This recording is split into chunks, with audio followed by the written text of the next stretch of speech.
The first red flag occurred before the season even started. The Pelicans released a statement that Zion would undergo surgery to repair a torn meniscus. But what torn meniscus? We never saw him get injured. It wasn't any specific play or possession that caused it.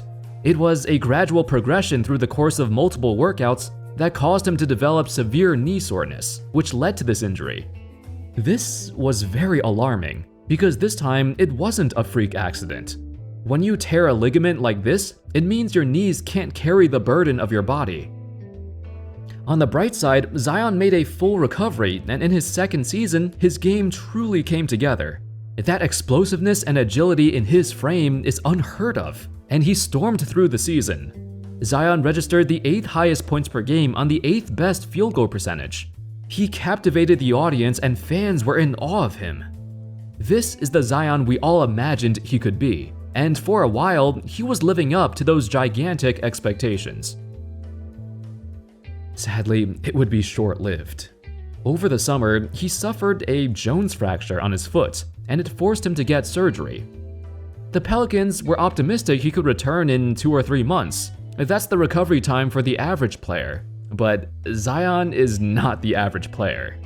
A Jones fracture on a guy as heavy as he is, that's very concerning. You always gotta be cautious, so the team kept pushing back his timetable to return. It also wasn't healing properly, and eventually that meant he'd be out the entire season. At this point, it's getting a bit dicey. 3 seasons in, and Zion has missed significant time, with many of his supporters believing he needed to lose weight to put less pressure on his joints and feet. It makes sense, right?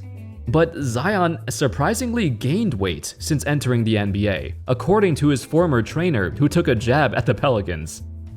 Now it got serious. The team started to stress the importance of him to lose weight, but it's hard to get through to him. It's really hard to get rid of bad eating habits that's been there his entire life.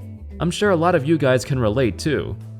Regardless, even after sitting out an entire season, the Pelicans still felt comfortable enough to throw him the bag. In the summer of 2022, Zion signed a colossal contract extension, worth nearly $200 million.